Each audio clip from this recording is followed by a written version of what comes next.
Evangelho segundo Lucas, capítulo 19, e hoje estaremos lendo e depois meditando do versículo 11 ao 27.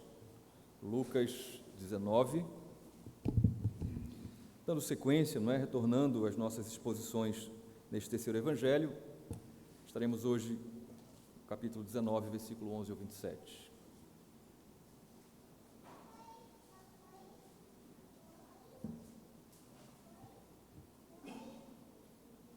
Quantos acharam? Lucas 19, do 11 ao 27, a palavra de Deus assim nos diz. Ouvindo eles estas coisas, Jesus contou uma parábola, visto estar perto de Jerusalém e lhes parecer que o reino de Deus havia de manifestar-se imediatamente.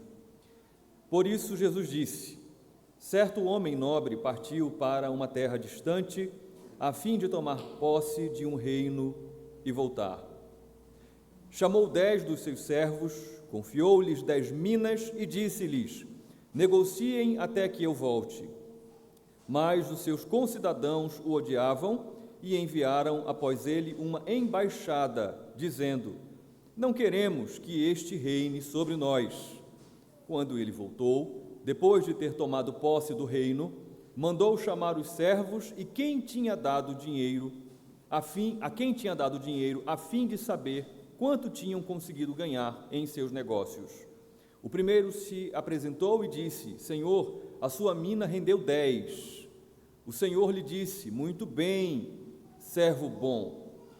E porque você foi fiel no pouco, terá autoridade sobre 10 cidades. O segundo servo veio e disse: Senhor, a sua mina rendeu 5. A este o Senhor disse: você terá autoridade sobre 5 cidades. Então veio o outro servo, dizendo: Senhor, aqui está a sua mina, que eu guardei embrulhada num lenço, porque tive medo do Senhor, que é homem rigoroso. O Senhor retira o que não depositou e colhe o que não semeou. Mas o Senhor respondeu: servo mau, eu o julgarei usando as suas próprias palavras. Você sabia que eu sou homem rigoroso, que retiro o que não depositei e colho o que não semeei. Por que você não pôs o meu dinheiro no banco? E então, na minha vinda, eu receberia com juros. E disse aos que estavam ali: tirem dele a mina e deem ao que tem as 10. Eles responderam: Senhor, ele já tem 10. Ao que o Senhor respondeu: pois eu declaro a vocês que a todo o que tem será dado ainda mais, mas ao que não tem, até o que tem lhe será tirado. Mas quanto a esses meus inimigos, que não quiseram que eu reinasse sobre eles, tragam-nos aqui e os matem na minha presença. Assim nos diz a palavra do Senhor. Nós vamos orar, em seguida você pode tomar o seu assento. A tua palavra está aqui diante de nós, Senhor. Nós precisamos ouvir a instrução do Senhor, de modo a penetrar não só nos nossos ouvidos, mas também nos nossos corações. Por isso, a nossa súplica é dupla novamente. Primeiro, que o Senhor me conceda a mim o que necessito, tanto física como espiritualmente, para que eu transmita com fidelidade, com vigor, a tua palavra, a tua santa palavra ao teu povo. Mas que da mesma forma, ó Deus, que o Senhor conceda àqueles que estão ouvindo a minha voz, disposição, corações abertos, não para me ouvir falar, mas para ouvir a tua santa palavra, aquilo que a tua instrução, a tua lei transmite aos seus corações. E assim, ó Deus, todos nós saiamos daqui cumprida a tua vontade sobre as nossas vidas. Assim nós te oramos em nome de Jesus. Amém. Amém. Se os irmãos puderem baixar só um pouquinho, a minha impressão é que está dando uma pequena ressonância. Obrigado, irmãos. Podem sentar.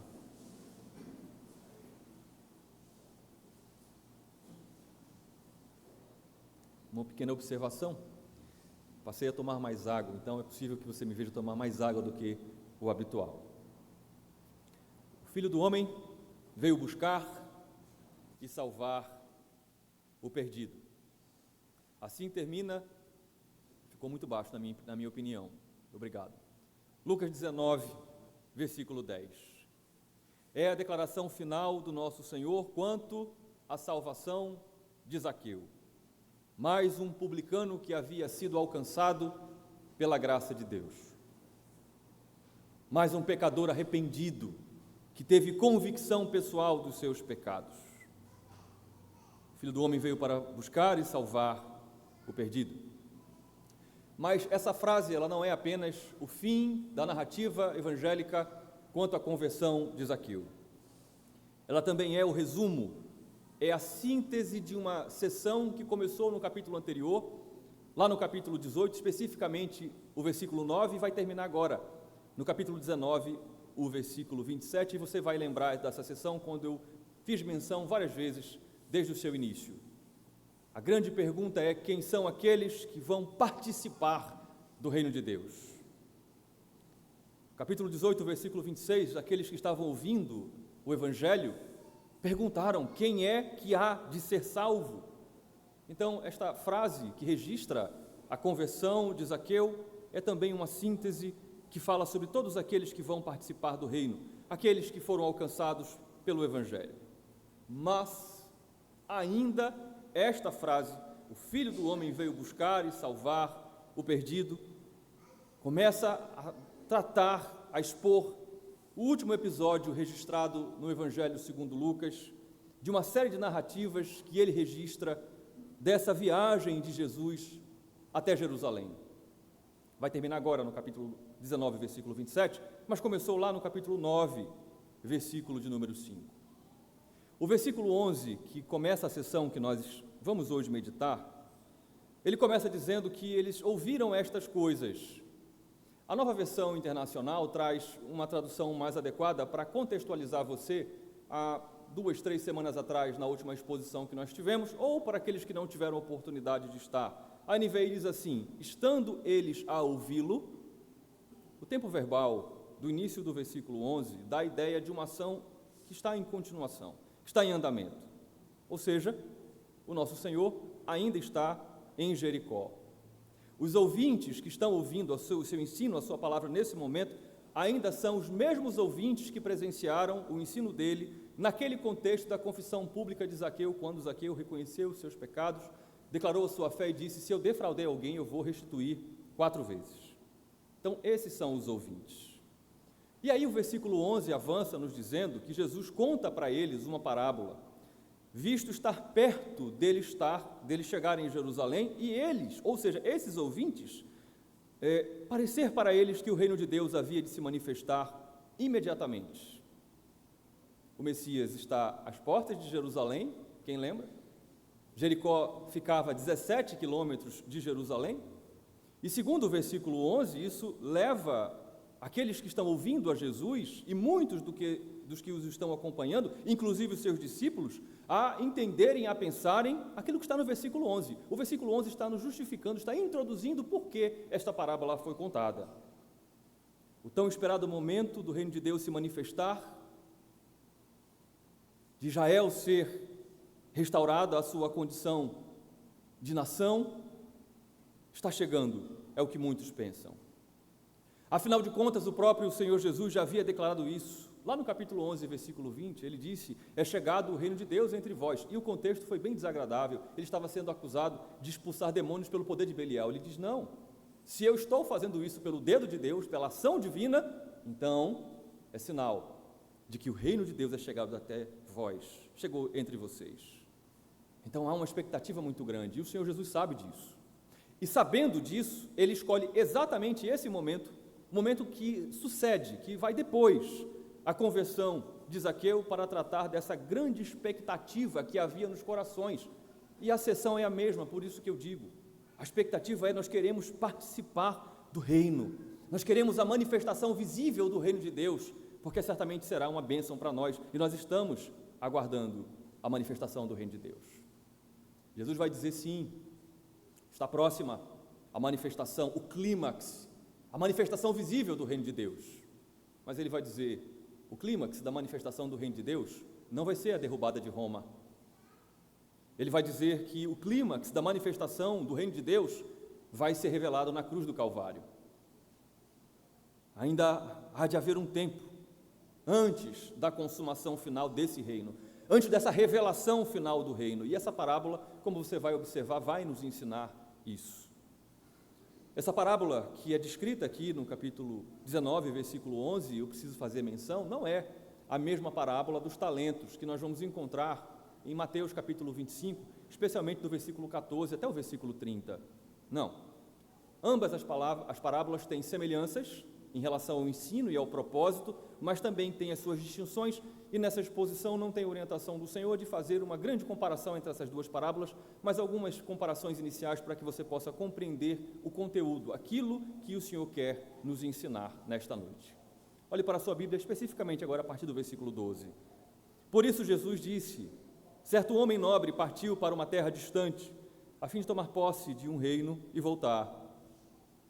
Certo homem nobre. E é muito bom quando isso acontece. A tradução portuguesa, ela é praticamente literal. Só existe um significado que você não vai encontrar para esse mesmo termo grego, eugenês, que você não vai encontrar em nenhuma tradução da língua portuguesa. Ele era um homem bem nascido, um homem nascido em berço de ouro, de nascença. Ao contrário, por exemplo, da parábola dos talentos, lá de Mateus 25, esse homem, ele era de fato ligado à nobreza. O homem da parábola dos talentos, ele é apenas um homem. Esse não. Ele é bem nascido. E isso vai ser revelado, vai ser provado na própria parábola. Por exemplo, no versículo 12 e no versículo 15, nós vamos ver que ele recebe o governo real, ele recebe a autoridade de rei. Mas também nós vamos observar que ele recebe não só a autoridade de rei, ele não é só levantado, reconhecido como rei, mas ele recebe autoridade até para distribuir as cidades entre os seus servos. Vamos ver isso no versículo 17 e no versículo 19. Mas entenda isso, é um homem bem nascido, é um homem nobre, de nobre nascimento. Mas ele parte então para longe, ele parte para o exterior. E a versão grega diz para nós, a versão original, que ele partiu para receber um reino para si. Esse foi o propósito da sua partida, da sua viagem.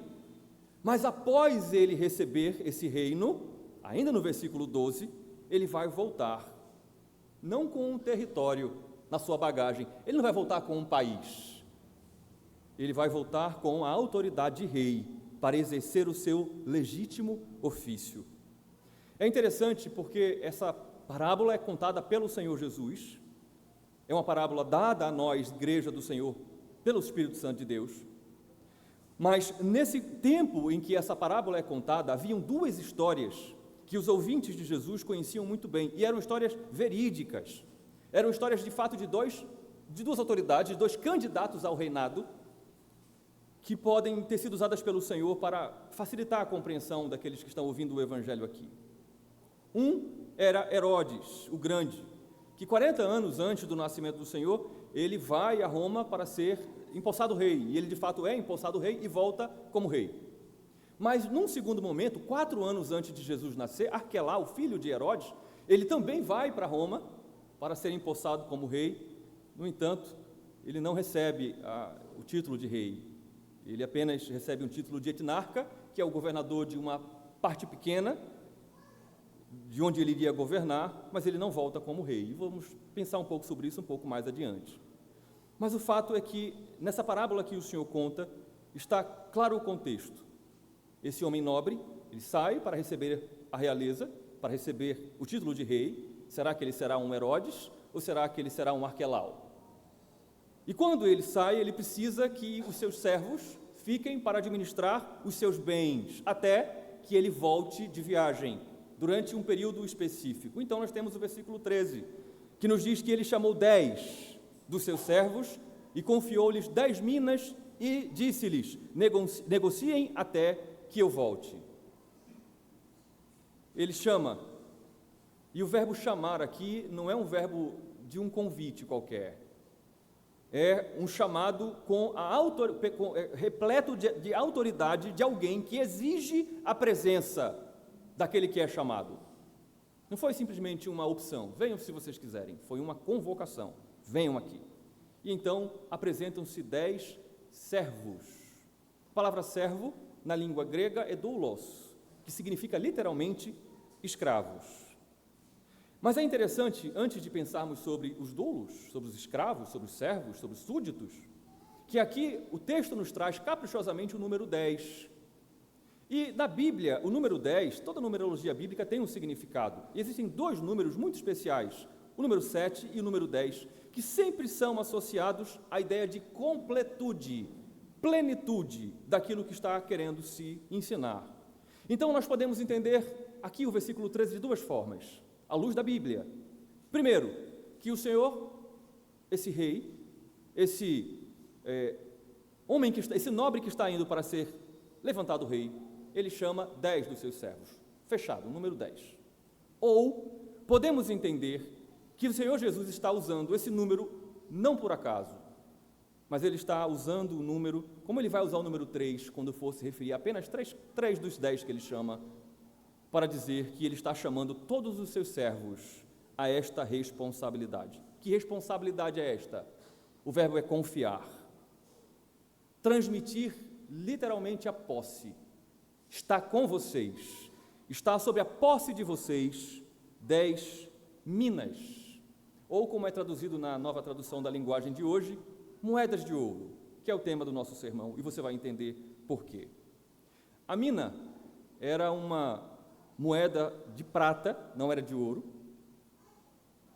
grega, e ela valia 60 vezes menos do que um talento. E aí outra diferença da parábola das minas para a parábola dos talentos.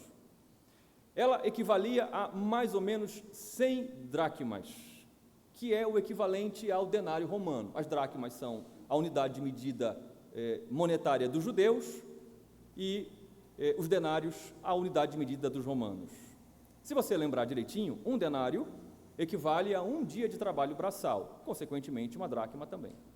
Logo, uma mina simbolizavam 100 dias de trabalho braçal. Cada um dos seus 10 servos receberam 10 minas, o equivalente a 100 dias de trabalho.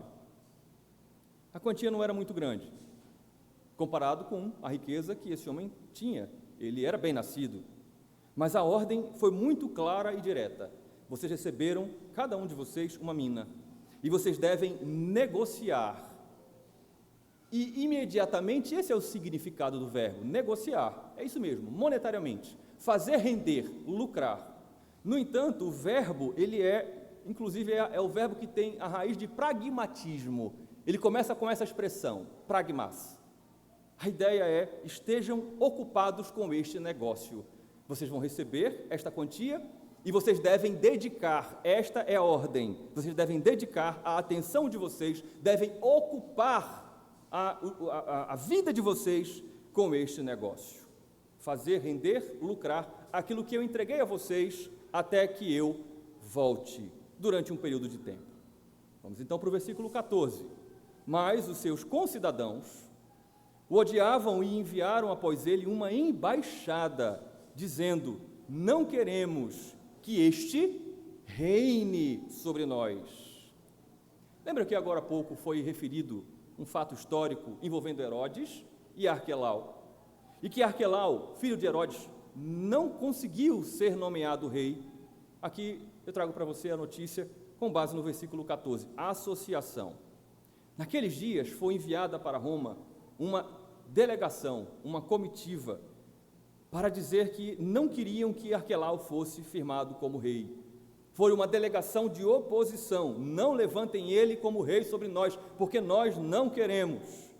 E de fato, ouviram essa comitiva e Arquelau se tornou etnarca, mas não se tornou rei. Os ouvintes de Jesus, sobretudo os discípulos que estão próximos dele desde o início, já começam a entender aqui o sentido da parábola, desse ensino. Há uma razão para o envio de uma comitiva, de uma embaixada, porque é isso que significa. Embaixada no grego é comitiva, esse grupo de pessoas para dizer: nós não queremos que ele reine sobre nós. Os discípulos já começam a entender, e na verdade já está explícito no versículo 14. Eles o odiavam. O verbo odiar é isso. Eles detestavam esse rei da parábola. Eles não queriam que ele fosse levantado rei sobre eles, mas não era apenas um ódio à distância. O verbo grego para odiar era perseguir com ódio. Eles detestavam esse rei e perseguiam com ódio, ao ponto de criar uma embaixada e enviar essa embaixada para dizer: nós não queremos que ele reine sobre nós. É uma postura, é uma decisão. Nós rejeitamos que ele reine sobre nós. E aqui há uma dupla ideia. A primeira delas, nós não reconhecemos o seu título. Atenção, ele está indo para ser empossado, e a embaixada é enviada antes dele. Mas nós já queremos, diz essa embaixada, nós já queremos dizer que nós não reconhecemos esse título, não reconhecemos o seu reinado, e em seguida, como consequência, nós não nos submeteremos. Não adianta, nós não queremos, ele não será rei sobre nós. Mas então, o versículo 15, o Senhor continua dizendo que quando ele voltou, depois de ter tomado posse do reino, mandou chamar os servos, a quem tinha dado dinheiro, a fim de saber quanto tinham conseguido ganhar em seus negócios.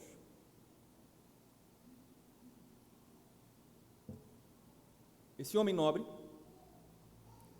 após ter sido feito, constituído, empossado rei, ele manda chamar, aí agora nós vamos pensar um pouco sobre isso, os seus servos, os seus escravos, agora legitimamente os seus súditos, a quem ele havia entregue a posse do seu dinheiro, e ele manda chamar com um intuito, segundo a parábola: saber o quanto haviam negociado, ou seja, segundo o verbo grego, o quanto haviam dedicado a sua ocupação com o objetivo de trazer lucro para o seu senhor, o quanto tinham conseguido ganhar com os seus negócios. E aqui, a versão que eu utilizo, a Nova Almeida Atualizada, é a que traduz melhor mesmo. O quanto tinham conseguido ganhar com os seus negócios. E então, 3 desses servos, escravos e súditos, são apresentados como referência. O versículo 16 ao 19 apresentará para nós os 2 primeiros. O primeiro se apresentou e disse: Senhor, a sua mina rendeu 10. O Senhor lhe disse: muito bem, servo bom, porque você foi fiel no pouco, terá autoridade sobre 10 cidades. O segundo servo veio e disse: Senhor, a sua mina rendeu 5. A este o Senhor disse: você terá autoridade sobre 5 cidades. Logo de cara, quando o relatório começa a ser apresentado, o primeiro apresenta números extraordinários. Ele conseguiu multiplicar aquilo que ele recebeu 10 vezes. Numa conta rápida, para quem é bom de matemática, 1000% de lucro para o seu senhor. De modo que isso satisfez as expectativas do Senhor, que agora é rei. De modo que ele elogiou, ele disse: muito bem. A expressão grega é excelente, e nós não encontramos essa tradução em nenhuma versão portuguesa, curiosamente. Excelente, servo, escravo, súdito, é assim que ele se refere. Muito bem, servo, excelente, servo, você conseguiu multiplicar por 10 vezes, você conseguiu me dar 1000% de lucro, excelente, mas você continua sendo servo, você continua sendo escravo, você continua sendo súdito. Excelente, bom, ele diz, excelente, servo bom. Esse agora rei volta e fica tão satisfeito que ele continua tratando os seus súditos como eles são, servos, escravos, mas ele os qualifica agora. Ele traz adjetivos sobre eles. Bom. A palavra indica qualidades positivas para aquilo que se é esperado.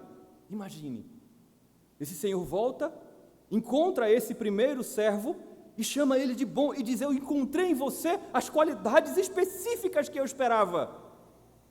E nesse contexto da parábola, quais eram essas características que o rei esperava encontrar no servo quando ele voltasse? Servir aos interesses do rei. Então ele diz: você foi, e eu preciso dizer isso a você porque é tanta riqueza no texto. A tradução nossa na língua portuguesa não expressa aquilo que está no original grego, no verbo. Aqui não é foi apenas, você se tornou, você não era, você não era e agora você é, você se tornou fiel.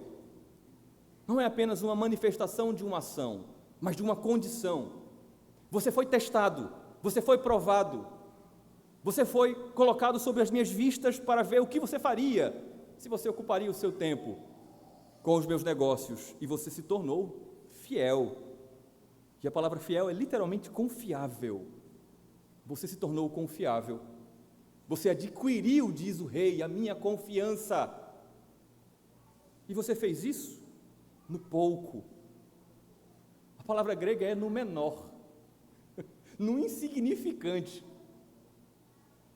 Talvez, para pessoas pobres daquele tempo, uma mina, 100 dias de trabalho, era muito dinheiro, nós já vimos isso. Um dia de trabalho, cerca de a 22ª parte de um dia de trabalho era o suficiente para você viver. Um dia de trabalho você conseguiria viver em média 16 a 22 dias. Imagine 100 dias de trabalho, você teria aí muitos dias de vida, mas esse rei, ele diz, você foi fiel naquilo que é menor. A palavra grega é trivial, naquilo que não tem importância aos meus olhos. Mas agora, ele diz, você se tornou confiável, diz o rei, e agora você terá a qualidade de ser, você será autoridade, você receberá poder sobre 10 cidades. Talvez para nós seja um número apenas que coincide com as 10 minas que este rendeu, mas não. Os ouvintes do Evangelho daqueles dias conheciam muito bem Decápolis, as 10 cidades importantes que eram cercadas por cidades gentílicas. Esse servo está na parábola recebendo algo desproporcional ao lucro que ele deu, 1000% de lucro. Ele recebeu autoridade sobre Decápolis, sobre 10 cidades. Mas o segundo também se apresenta e ele não teve o mesmo lucro do primeiro. Ele multiplicou a mina que ele recebeu por 5, um lucro de 500%. Mas, segundo nós lemos, sem muita explicação evangélica, ele recebe a mesma satisfação do seu senhor, do seu rei. O fato dele ter lucrado apenas metade daquilo que o primeiro lucrou, não faz com que ele receba uma reprovação. Ele não ouve, olha, você não lucrou tanto quanto o primeiro, mas ainda assim foi alguma coisa. Não. Ele recebe a mesma palavra de aprovação do seu Senhor. Mas então, no versículo 20 e 21, nós temos o terceiro servo sendo apresentado. Veio outro servo dizendo, Senhor, aqui está a sua mina, que eu guardei embrulhada num lenço, porque tive medo do Senhor, que é homem rigoroso. O Senhor retira o que não depositou e colhe o que não semeou. Eu não sei se você, quando lê esses dois versículos, 20 e 21, tem a mesma impressão que eu tive a primeira vez que li, rapidamente. Esse terceiro servo, ele vai demonstrar uma série de cuidados para com esse seu rei, que são louváveis. A primeira coisa que ele diz é essa, aqui está a sua mina. Ele, como servo, sabe, não é minha, é tua. Então, aqui está a sua mina. A segunda coisa que ele diz é, eu guardei com cuidado. A palavra grega é com reserva, eu a reservei. E eu a reservei num lugar muito especial, num lenço, que é a palavra grega sudarió, que vem de sudário, que nós costumamos ouvir tanto, associada ao nosso Senhor. Era um pedaço de pano quadrado, que era utilizado para proteger a cabeça no sol forte, ou então para enxugar o suor no sol escaldante. Era um pedaço de pano macio. Ele diz, eu guardei, é sua, e eu guardei reservadamente num pano que é muito, muito importante para mim, no meu sudário. E ainda, ele demonstra respeito, aparentemente, quando ele diz, eu tive medo. Veja que atitude aparentemente piedosa desse terceiro servo. Ele reconhece que a mina pertence ao seu senhor, ao seu rei. Ele diz que guardou com todo cuidado e que ele fez isso por uma razão, porque ele teve medo. Ele sentiu apreensão por causa de uma situação ou de um evento. Qual era? Ele vai voltar e pedirá contas. Mas então, ele completa a sua fala dizendo: medo do Senhor, que é homem rigoroso. A palavra grega é austeros, de austero. O Senhor é severo, o Senhor é exigente, é duro. A palavra austeros significa aquele que exige restritamente atenção a regras e a procedimentos. É isso que ele está dizendo do seu Senhor. O Senhor é muito severo, o Senhor é muito rígido, o Senhor é muito duro, muito austero. Quando o assunto é exigência das regras, dos procedimentos, o Senhor não abre. E aqui então nós começamos a observar por que esse servo será chamado pelo seu rei de mau. Nós começamos a ver a infidelidade desse servo, porque ele começa a defender o seu comportamento pecaminoso com base no fato do rei ser um homem duro. Ele inclusive chega a complementar o seu argumento dizendo: o Senhor retira o que não depositou e colhe o que não semeou. Essa característica que ele apresenta desse rei agora é de um homem duro, exigente e injusto, de um homem que quer lucro e quer um lucro absurdo, exorbitante, e que ainda por cima quer ficar com tudo, mesmo aquilo que não foi fruto do seu trabalho direto. O que esse aparentemente servo piedoso está fazendo é criar um quadro negativo do caráter daquele que agora é rei. No entanto, se você prestar atenção no que já foi dito na parábola, assim como certamente os discípulos do nosso Senhor fizeram naquele momento em que estavam ouvindo o Evangelho, você vai perceber que há sim uma desproporção da parte do rei.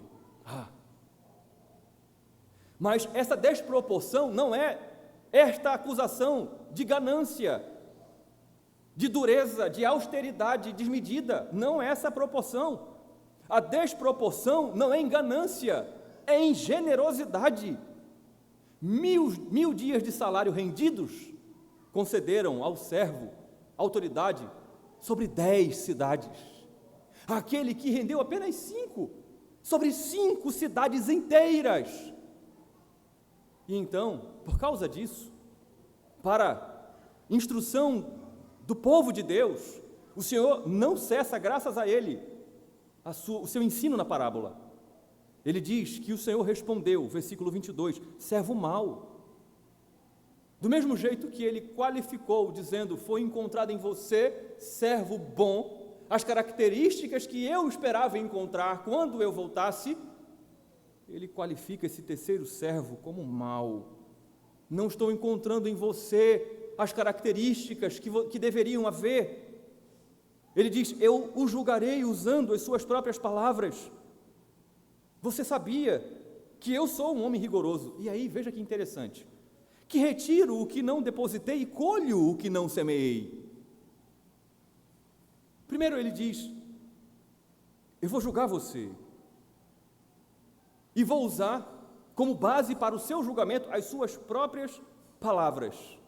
Ele diz, sim, é isso mesmo, você está certo, eu sou de fato um homem duro, diz o rei, severo, exigente, rigoroso, austero, eu sou isso, e você sabia disso, diz o rei.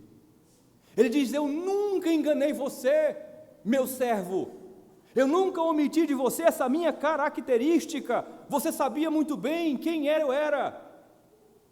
Mas em segundo lugar, ele diz sim, eu retiro de onde não deposito, sim, eu colho de onde eu não semeio, porque eu tenho autoridade para isso, eu tenho autoridade para retirar o que eu não depositei. E é muito interessante esses verbos na língua original, porque aqui é exatamente, o sentido não é espiritual. Perceba que as aplicações ainda não vieram. O sentido é literal mesmo. Depósito é financeiro. Eu não depositei financeiramente, mas eu vou lá e tiro. Eu tenho autoridade para fazer isso, diz o rei.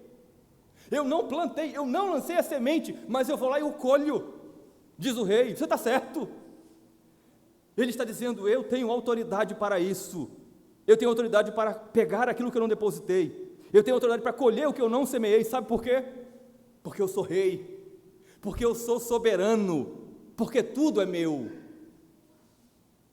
Essa é a base do seu julgamento. Quem eu sou e o que eu posso fazer. E por isso eu tenho autoridade para julgar você. E a palavra julgar também é mais um verbo que não é simplesmente julgar. O verbo crinou é proferir sentença condenatória. Eu tenho o poder de julgar e condenar você. Declarar a sua culpa. Então ele vai agora perguntar no versículo 23, por que você não pôs o meu dinheiro no banco? E então na minha vinda eu receberia com juros. Banco, aqui a palavra grega para banco é o lugar onde ficavam sentados os cambistas, os operadores da bolsa de valores daquela época, os investidores. O Senhor diz: por que você não procurou os investidores? Pelo menos isso. Por que você não foi na mesa dos cambistas? Por que você não procurou ao menos uma forma menos arriscada de investimento, menos trabalhosa para você, mas que ainda produziria algum tipo de lucro, de ganho, de rentabilidade para mim? Por que você não fez isso? Em outras palavras, haveriam formas, servo mau, de você cumprir a ordem que eu dei a você. Eu disse a você: negocie, mas você, mesmo sabendo quem eu sou, mesmo sabendo o que eu posso fazer, eu sou duro, eu sou exigente, quando o assunto é cumprir a minha vontade, você não serviu. Você não fez absolutamente nada para honrar a confiança que eu creditei a você. Você não é digno da minha confiança. Você não foi fiel. Então, a sentença no versículos 24, 25 e 26, e disse aos que estavam ali: tirem dele a mina e deem ao que tem as 10. Eles ponderaram: Senhor, ele já tem 10. Ao que o Senhor respondeu: pois eu declaro a vocês que a todo o que tem será dado ainda mais, mas ao que não tem, até o que tem, lhe será tirado.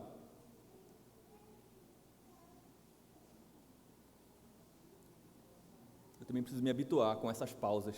Eu sou muito fã dessas pausas. Propositalmente o Senhor traz aqui, começa a trazer, 2 dilemas muito duros. É um dilema que certamente, numa olhada superficial, qualquer um de nós acha injusta a fala do rei. Por que dá ao que tem mais? Por que ao que tem 10? Por que não ao que tem 5? Por que não demonstrar misericórdia e deixar com aquele que só tem uma? Fica para você. Se para mim isso é algo tão trivial, fique para você. É um dilema. Porque essa é a tendência do coração humano. Para nós é um dilema, porque nós temos a tendência de olhar de modo distorcido para as verdades do reino de Deus. Aqueles que estão aqui ilustrados na parábola, que simbolizam a mim e você, sejamos sinceros, eles acabaram por pensar que o rei, quando deu as minas, ele dava para enriquecer o servo. Mas não é isso. Não é isso que está acontecendo. As moedas, elas continuam sendo do rei. Nesse caso aqui específico, nessa sentença, o que tinha 10 e agora vai ter 11, como se lhe fizesse grande diferença. Ele tem 10 cidades para administrar, o que é uma mina a mais. Mas ainda assim, essa 11ª mina não o tornou mais rico, sabe por quê? Porque a mina continuava sendo do rei. Ele era apenas um administrador. E esse rei, que é o dono, que é o detentor de todas as coisas, ele vai dar sim aquilo que lhe pertence, mas vai dar sempre a um grupo de pessoas, aqueles que se mostram mais zelosos em cumprir as suas ordens, aqueles que se dedicam aos seus negócios. Compreende? Por que ele deu ao que rendeu mais? Por que um rendeu 10 e outro rendeu 5? Nesse contexto da parábola, sem julgar o valor da obra, porque ele mesmo não julgou. os dois são fiéis, o que rendeu 10 e o que rendeu 5. Mas aqui, quando o assunto é rentabilidade, a ideia que o Senhor quer transmitir é: esse trabalhou mais, esse dedicou mais tempo, mais atenção, ele foi mais fiel, teve mais afinco em cuidar dos meus negócios. É esse que eu vou dar. Esse é que se mostra ainda mais confiável. É isso que o Evangelho está nos dizendo. O rei sempre dará àqueles que são zelosos em se dedicar aos seus negócios. Veja que coisa maravilhosa o Evangelho está nos dizendo. Isso significa que se você, obrigado diácono, isso significa que se você, a despeito das dificuldades que você enfrenta, a despeito das lutas que você enfrenta no serviço ao reino de Deus, se você for fiel ao Senhor, se você buscar servir ao Senhor e ser diligente, meu irmão, ser diligente, minha irmã, nos negócios dEle, porque tudo é dEle, não faltará trabalho para você. Você pode dizer amém por isso? Não faltará trabalho para você. O que tinha 10 para administrar, e mais 10 cidades, agora tem 11. Aquele que quer trabalhar e quer servir a Deus, não nos seus moldes, não para satisfazer os seus interesses, não de acordo com os seus padrões, mas os padrões da palavra de Deus, não lhe faltará trabalho. Isso deve motivar você, meu irmão e minha irmã, assim como motiva a mim. Vai receber aquele que tem 10, já aqueles que são negligentes. Em que contexto, pastor, da parábola? Aqueles que sabem que o rei é exigente e que mesmo assim não cuidam dos seus negócios nos moldes em que ele determina, até o que tem lhe será tirado. É um provérbio que era utilizado nos dias do Senhor. Ele já havia inclusive utilizado esse mesmo provérbio, Lucas capítulo 8, versículo 18, mesmo provérbio. Lá, as questões espirituais. Aqui, dentro de uma parábola.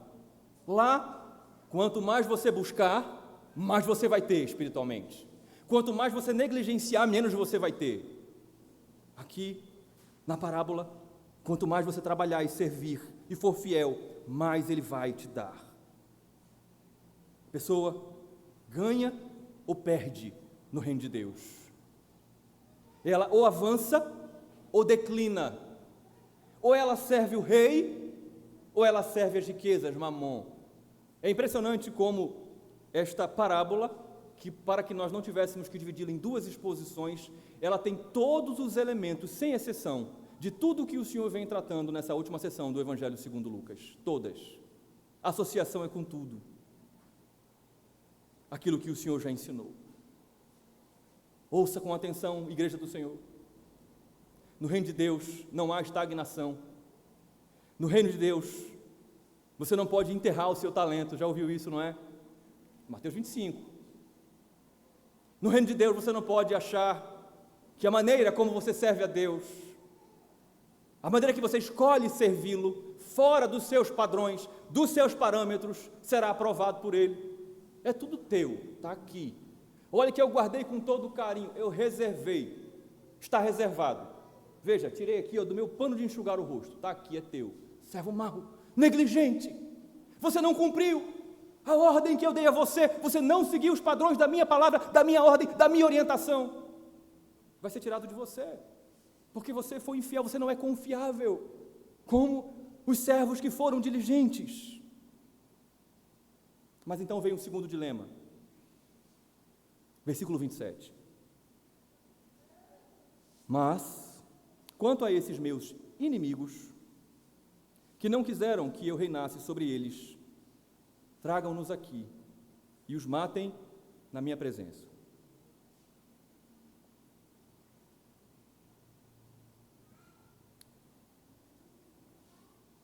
Eu costumo ler a passagem da exposição do domingo seguinte, na segunda-feira, para refletir, para meditar. Eu li essa passagem aproximadamente 3 semanas atrás. Quando eu cheguei no final do versículo 27, eu fiz uma pergunta ao Senhor. Disse: Senhor, por que o versículo 27 está aqui? Por que eu tenho que falar do versículo 27? Por que o Senhor não parou no versículo 26? Porque o ensino já está dado. Esses opositores que disseram assim, eu não quero que reinem sobre nós, se perdeu, a parábola é tão rica. Mas o Senhor traz o versículo 27. Os que antes foram chamados de concidadãos, compatriotas, a ideia é de proximidade, agora são chamados de inimigos, e diz, tragam eles aqui por uma razão só, porque eles se rebelaram contra mim, diz o rei, e disse, nós não queremos que ele reine sobre nós. E então, o final do versículo 27, por isso que eu perguntei, Senhor, por que o versículo 27? Tragam-nos aqui e os matem na minha presença. O que aqui é chamado de inimigos, traduzido por inimigos na língua portuguesa, na língua grega é inimigos pessoais. Antes, concidadãos do rei. Agora, o rei está dizendo assim, tragam eles aqui, porque eles são meus inimigos pessoais. Eu tenho algo pessoal contra eles. E então ele não só demonstra o conhecimento dos fatos, porque a comitiva foi enviada à parte do rei, não foi enviada com o rei. Não disseram assim, olha, nós somos seus concidadãos, nós estamos numa democracia, e nós queremos dizer ao senhor que nós não queremos o senhor como nosso rei. Então, o que nós vamos fazer? Vai junto com o senhor uma comitiva para trazer uma representação nossa e dizer que nós não queremos mais o senhor como nosso rei. Não fizeram isso. Vai à parte do rei. Mas aqui o rei diz que não só sabe o que eles fizeram, como também tem autoridade para julgá-los. O rei diz, eles disseram que não me queriam como rei deles, eu fui empossado rei, e agora eu estou aqui como rei, e eu tenho autoridade para julgá-los. Para julgar quem? Os que não aceitam a sua autoridade, os que não se colocam debaixo do seu governo. Então a sentença desse rei é essa, Jesus trazendo isso numa parábola, nosso Salvador. Tragam, conduzam-nos à minha presença e matem. O verbo que é traduzido para matar é inacreditável. Inacreditável. É massacre indiscriminado. Quando eu estudei o verbo no grego, a primeira menção de hermenêutica que veio na minha mente foi a visão de João, lá em Apocalipse, na batalha de Meguido, que os reis da terra que se levantam contra Cristo e são vencidos, e os seus corpos ficam espalhados, e as carnes vêm e comem dos seus corpos. Esse é o cenário. É um cenário de violência absoluta. A ideia é essa, tragam todos eles, reúnam na minha frente e matem, destruam. Inclusive, essa é uma das aplicações, despedacem eles. É muito semelhante ao que acontecia lá no Antigo Testamento, como por exemplo Nabucodonosor. Serão despedaçados e as suas casas serão feitas em monturos. Por isso que eu perguntei, Senhor, por que esse versículo 27 está aqui? E então ele está aqui porque aqui há um ensino, ainda dentro do contexto de Lucas, do Evangelho da retribuição. Tanto da graça, que nós recebemos aquilo que nós não merecemos, graças a Deus por isso, mas também da justiça, de que Deus derrama da sua justiça sobre todos aqueles que precisam ser julgados. E então, para finalizar nossa exposição, algumas rápidas aplicações para o nosso enlevo espiritual. A parábola é muito facilmente identificada tanto para os leitores daquele dia, os ouvintes do Evangelho, como também para nós, igreja. O rei que está indo é Jesus. O período entre a sua ida e a sua volta é a sua ascensão e a sua segunda vinda, a sua parousia, o seu retorno triunfal em glória. Enquanto os seus ouvintes, enquanto aqueles que cercavam a Jesus tinham uma grande expectativa, como eu e você temos, de que ele volte e que o reino seja estabelecido, ele quer chamar a atenção para algo que, no momento, é muito mais importante. Existe um período de tempo em que haverá entre a sua ida e o seu retorno. E nesse período de tempo, a nossa preocupação deve ser dupla, apenas. Primeiro, ele vai voltar. Nós não sabemos quando ele voltará. Nós não temos a data em que ele vai voltar, mas nós temos a plena convicção de que ele voltará, Maranata. Amém, igreja? Mas então vem a primeira grande preocupação, porque esta a qual eu acabei de me referir é dele, não compete a nós. Mas então o que compete a nós? Saber que enquanto nós estamos aqui o aguardando, nós, seu povo, sua igreja, ele coloca sobre nós os seus bens, ele coloca sobre nós as riquezas do seu reino, e ele faz isso para nos provar, ele faz isso para nos testar, ele faz isso para trabalhar de modo sábio e soberano nas nossas vidas, ele faz isso para nos enriquecer, ele faz isso para que o seu decreto, que é manifesto nos seus decretos, sejam revelados sobre o seu povo, e então o seu plano de redenção seja concluído. E então o que ele espera de nós, querida igreja do Senhor, quando ele voltar, é encontrar cada um de nós, na proporção daquilo que recebemos de suas mãos, sermos encontrados por ele, fiéis, administrando aquilo que ele nos entregou, tanto para a nossa própria vida, como para o seu povo, de modo fiel. E como é que nós podemos fazer isso? Não nos desviando nem para a direita e nem para a esquerda, de todos os mandamentos e os princípios que ele estabeleceu para que nós vivamos uma vida santa, piedosa, justa e obediente na sua presença. Como será que o primeiro servo fez para conseguir um lucro de 1000%? Como será? O Evangelho não nos diz. Como será que o segundo, para conseguir um lucro de 500%? O Evangelho também não nos diz. Mas não precisa dizer. Sabe por quê? Porque o terceiro servo, ele revela o que aconteceu com o primeiro e com o segundo. Não foi fácil.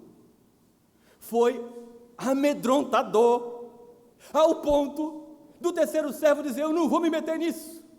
Eu sei que eu recebi uma ordem muito específica, mas eu não vou fazer, porque vá que eu dê prejuízo para ele, vá que eu mesmo tenha prejuízo na minha vida por estar trabalhando, desenvolvendo o trabalho que ele pediu que eu desenvolvesse. Quer saber de uma coisa? Eu vou fazer a coisa mais fácil, mais doce e mais tranquila do mundo. Eu vou ficar quieto, eu não vou fazer a vontade de Deus.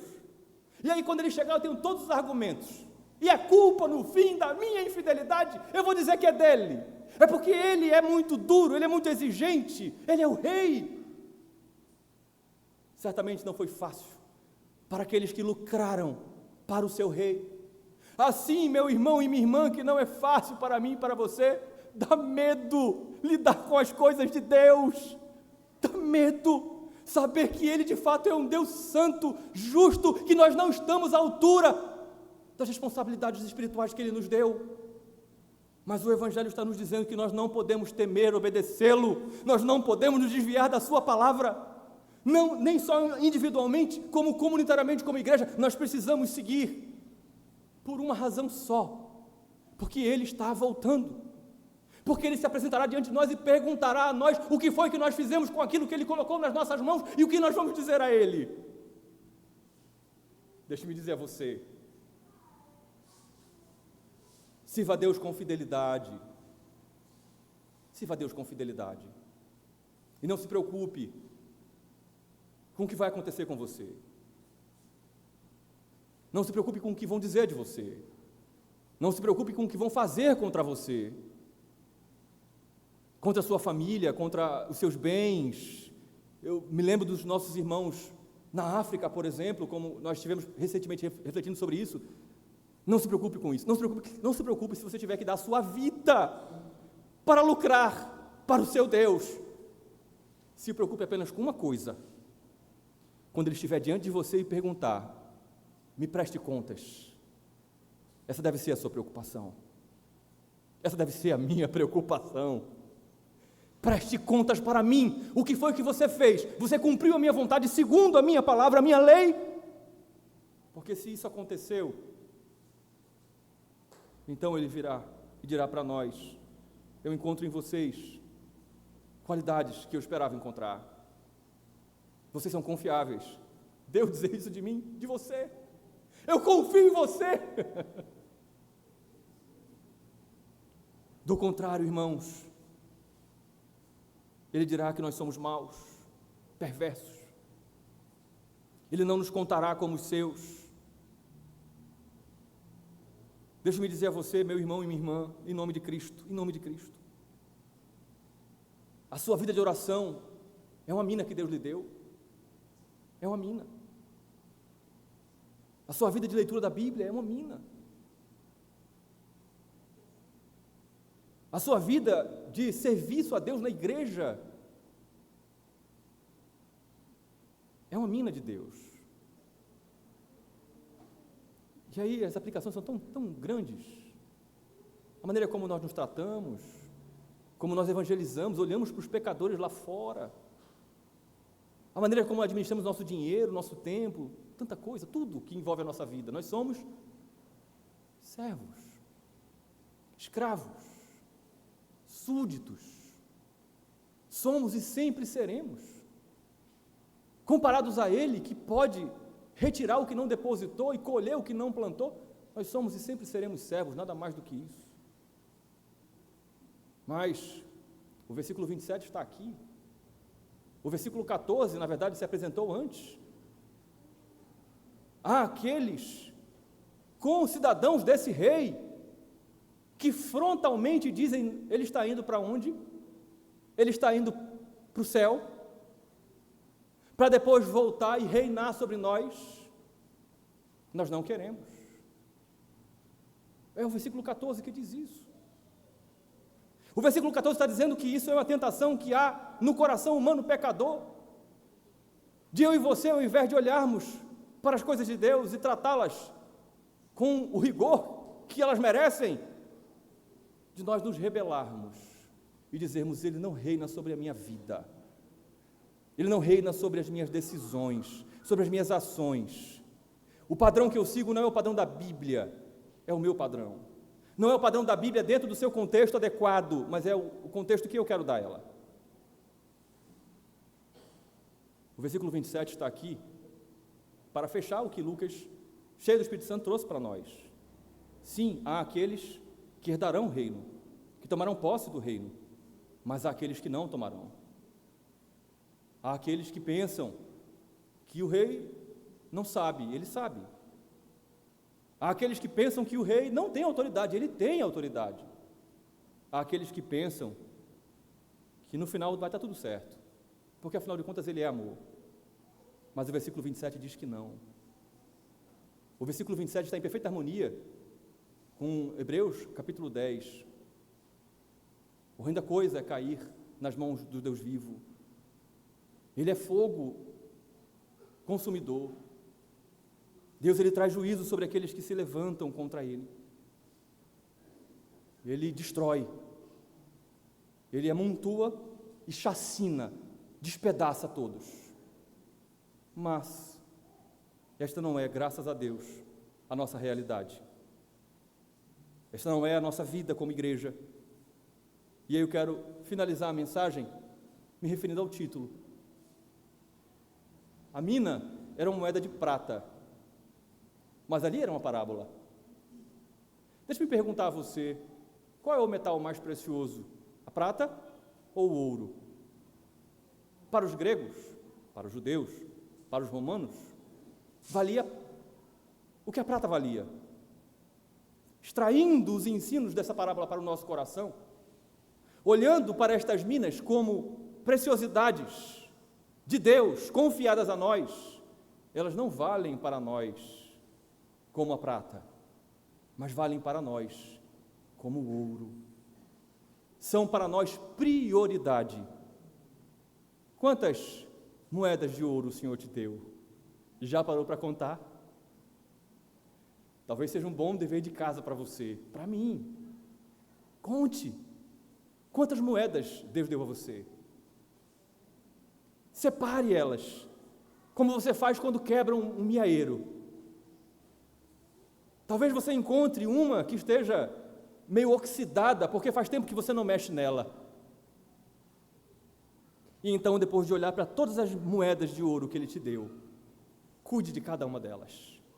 Invista cada uma delas no seu reino, porque Ele está voltando. Se você fizer isso, Ele vai te abençoar. Ele vai te dar mais moedas de ouro, mais trabalho, mais do seu espírito, mais da sua presença. Ele vai te avivar. Se você for negligente com relação a isso e deixar essas moedas esquecidas num canto, Ele vai cobrar isso de você. Cuide das moedas de ouro que o Senhor te deu. Vamos orar. Ó Deus, quem somos nós para que o Senhor confie a nós as moedas de ouro? Tenha misericórdia de nós, ó Deus, porque nós em nós mesmos, como o Senhor mesmo já nos ensinou nesse Evangelho, somos apenas servos inúteis. Quando nós fazemos aquilo que devemos fazer, somos apenas teus súditos. Mas ainda tenha misericórdia de nós, porque se por um lado nós queremos pensar que as moedas são nossas, que o lucro é nosso, que a honra e a glória é nossa, por outro, nós queremos esquecer, deixar de lado as riquezas do teu reino confiadas a nós. Nos ajude, ó Deus, como igreja, cada um de nós, a não fazermos nem uma coisa e nem outra, a nem negligenciarmos, tratarmos de qualquer forma as moedas de ouro que o Senhor nos entregou, e muito menos, ó Deus, muito menos a acharmos que elas pertencem a nós, acharmos que nós podemos fazer com elas o que nós quisermos, acharmos que qualquer eventual lucro que nós achamos que temos é nosso. Nos ajude, ó Deus, como crentes individualmente, como igreja, a sermos fiéis com as muitas moedas de ouro que o Senhor depositou em nossas vidas. Assim nós te oramos em nome de Jesus. Amém.